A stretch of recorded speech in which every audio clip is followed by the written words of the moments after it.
I had been feeling overwhelmed for weeks.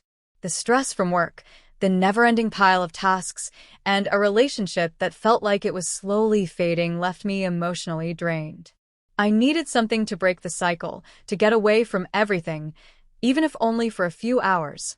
After browsing through some online reviews, I found a highly recommended massage therapist, Daniel.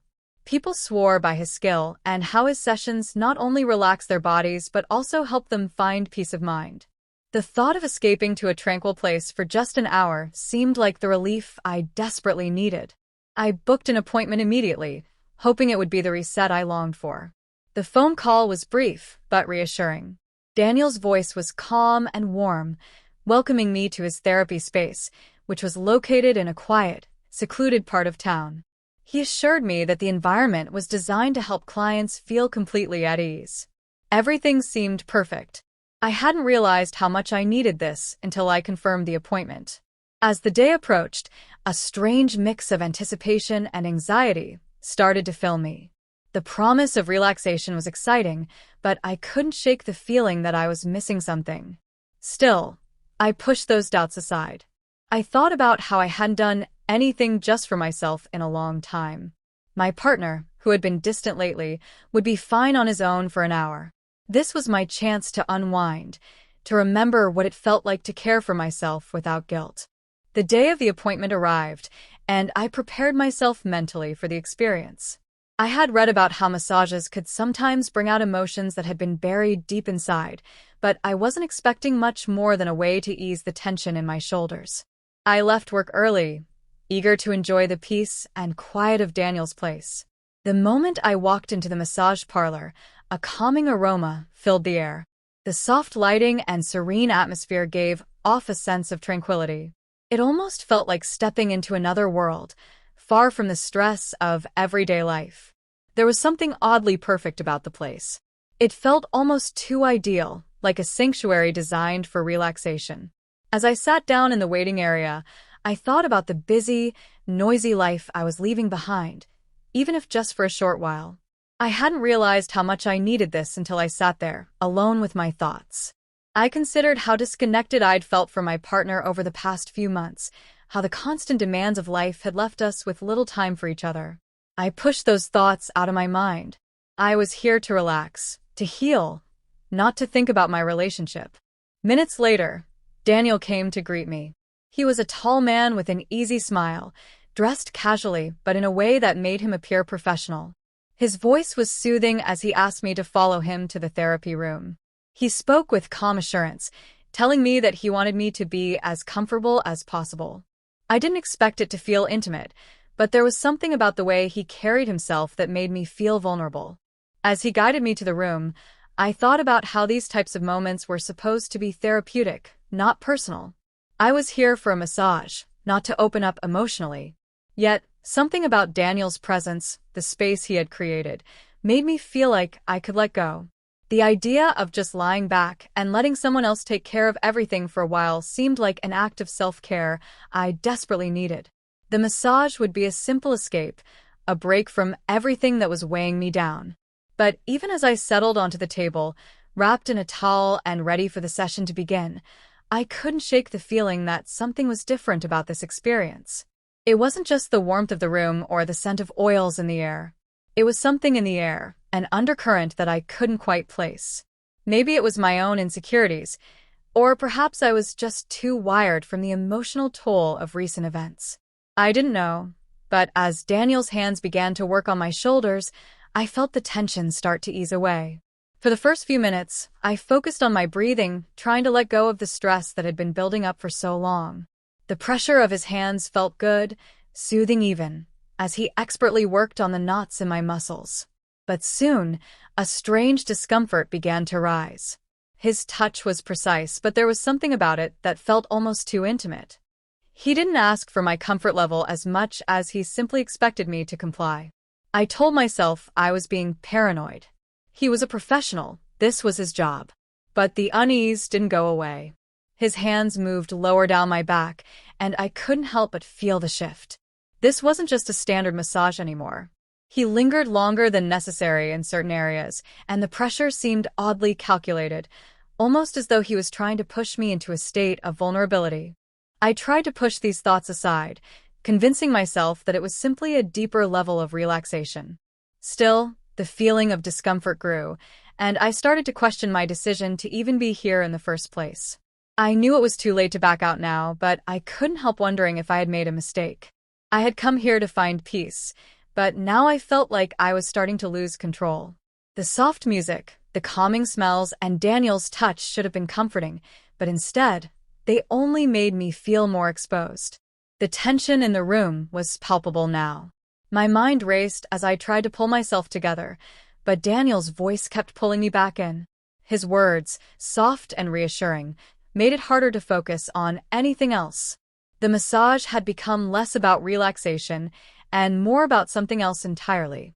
He wasn't just working on my muscles, he was working on my emotions, probing deeper with each word he spoke. "Do you ever feel like you're just going through the motions?" he asked. I didn't know how to answer. His hands moved down my back, the pressure on my spine oddly comforting despite the fact that his questions were making me uncomfortable. I wanted to tell him I didn't need this. I wasn't here to dissect my life. I was here for a break, a moment of peace. But his touch kept me frozen, and his words kept me talking. "I've noticed it," he continued, his voice almost hypnotic. "You've got a lot of weight on your shoulders. But the thing is, it's not just physical, is it?" I stiffened at his insight, unsure whether he was just good at reading people, or if he had been doing this long enough to know exactly what to say. I opened my mouth to respond, but I wasn't sure how to. There was a strange pull in his tone, something that made me feel like I couldn't lie, even though I knew I should. He wasn't just giving me a massage anymore, he was digging deeper into the cracks in my life, into the things I had been ignoring. "There's more to you than this," Daniel said, his fingers pressing down hard on a sensitive spot in my lower back. "You're not just tired from work. There's something else, something in your heart, something in your relationship." His words hit too close to home. I felt my chest tighten, a knot forming in the pit of my stomach. He was right. I had been feeling disconnected from my partner, unsure of where we stood. It had been months of tension, of silence, of trying to keep everything together when everything felt like it was falling apart. But I hadn't come here to confront that. I hadn't come here to talk about what was missing in my life. Yet somehow his gentle prodding the pressure in the room was suffocating now, and I could feel my body tensing despite every effort to relax. Daniel's touch was relentless, his hands moving in a rhythm that felt almost predatory. I was caught in this strange, disorienting space between wanting to escape and being unable to break free from his grasp, physically and emotionally. He seemed to know exactly how to manipulate the situation, and every moment made it harder to convince myself I wasn't complicit. His words, soft and insistent, dug deeper with each passing minute, and my own vulnerability felt like an open wound he was picking at. "You don't have to pretend anymore." Daniel's voice was almost a whisper now, the soothing tone masking something darker beneath. "I can tell you've been holding back, but you don't need to hide from yourself." His hands pressed deeper into my back, and I felt a wave of unease spread through me. The massage was supposed to be a release, a moment of relief from the stress and tension in my life. Instead, I felt more exposed than I had in a long time. His words weren't comforting anymore. They were like quiet commands, gently pushing me into an emotional corner. I tried to focus on my breathing, trying to center myself, but everything felt off. The way he touched me, the way his questions seeped into my mind, everything was crossing a line I couldn't ignore. I wanted to stop him, to tell him that this was wrong, but somehow I couldn't. His words had a strange power over me, stirring up doubts I hadn't known I had, pulling me deeper into this uncomfortable space.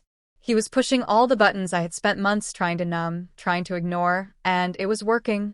I felt like I was unraveling in front of him, completely out of control.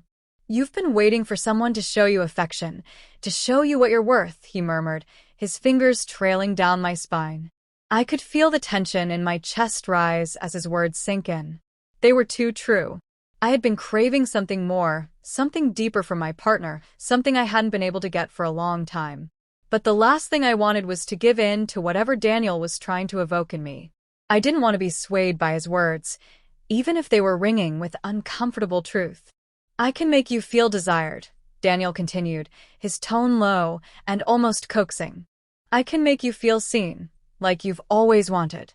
His hands seemed to move with purpose now, as if he knew exactly where to touch to make me feel that vulnerable pull, that tinge of longing. I wanted to resist, to tell him to stop, but every part of me was frozen in place. The weight of his words kept pushing me further into this strange, emotional territory I hadn't meant to visit today. I could feel my chest tighten with each passing moment, my mind racing with conflicting thoughts. I had come here for a massage, for peace, not this. I wasn't looking for attention from him. I wasn't looking for validation from anyone but my partner.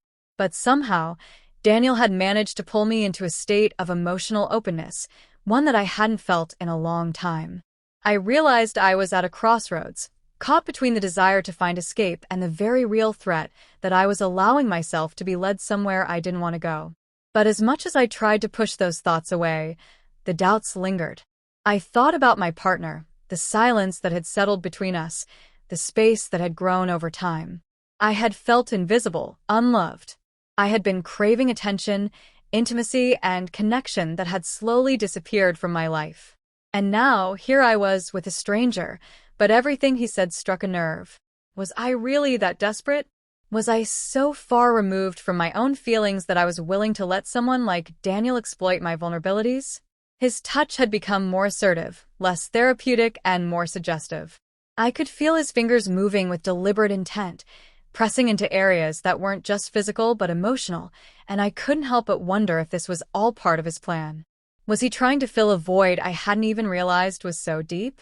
Was this the moment I would give in to the craving I had been ignoring for so long? I knew I needed to stop him, to break free from the spiral I was starting to fall into. But the fear of confronting the reality of my emotions, of admitting just how empty I had felt, kept me rooted in place. I had let him in, even if only for a moment, and the consequences of that felt overwhelming. I didn't want to admit it, but a part of me was dangerously close to giving him what he wanted, to surrendering to the attention, the validation he was offering. I told myself I would never go through with it, but the longer I stayed there, the harder it became to hold onto my resistance. He paused for a moment, and for the first time, I could feel the weight of his eyes on me. I wanted to look away, to shut out the tension that was building, but I couldn't. His gaze, though unseen, felt like it was stripping me bare, exposing everything I had tried so hard to hide. He had already seen the cracks in my armor, and now he was waiting for me to crumble completely. "This doesn't have to be complicated," he said softly. "I can give you everything you've been missing. All you have to do is accept it." I wanted to tell him to stop, to walk out of this room and never look back. But as the words echoed in my mind, I realized something. It wasn't just about the massage anymore. It was about everything I had been too afraid to confront, the loneliness, the disconnection, the fear of never being truly seen. I had wanted this relief, this attention, without realizing the cost. And now, I had to figure out if I was willing to pay it. I could feel the weight of Daniel's words settling over me like a thick, suffocating fog. Every part of me was screaming to break free, to push away from the massage table and demand he stop, but my body felt paralyzed. His hands, though expertly skilled, now felt like chains rather than relief. My mind was a battlefield, one side telling me to stop this, to demand respect for my boundaries, and the other part, weaker and more vulnerable, whispering that maybe this was exactly what I needed. "You're not as strong as you think you are." Daniel's voice cut through my thoughts, low and knowing. "You want to feel alive again, to feel wanted. There's no shame in that." His fingers traced down my spine, his touch sending unwanted shivers through me. I clenched my fists, trying to push the rising tide of emotion down, but his words kept pushing me further. I didn't want to be weak. I didn't want to fall into this. Yet, I could feel the part of me that longed for connection, that needed attention, inching closer to the edge. I tried to remind myself of my reasons for being here in the first place: peace, relaxation, and escape from the pressure. This wasn't the way to find those things. This was manipulation. I had come here because I wanted relief, not because I needed to be manipulated into questioning my own worth. But as much as I tried to fight it, I couldn't ignore the cracks in my own self-image, the feelings of inadequacy that Daniel seemed to be exploiting. I could feel him testing my limits, finding every weakness, every place where I wasn't sure of myself. "Do you think he really sees you?" Daniel asked, his voice now soft, coaxing. "Do you think he notices you the way you need to be noticed? Or do you just go unnoticed, fading into the background, waiting for something to change?" His hands paused on my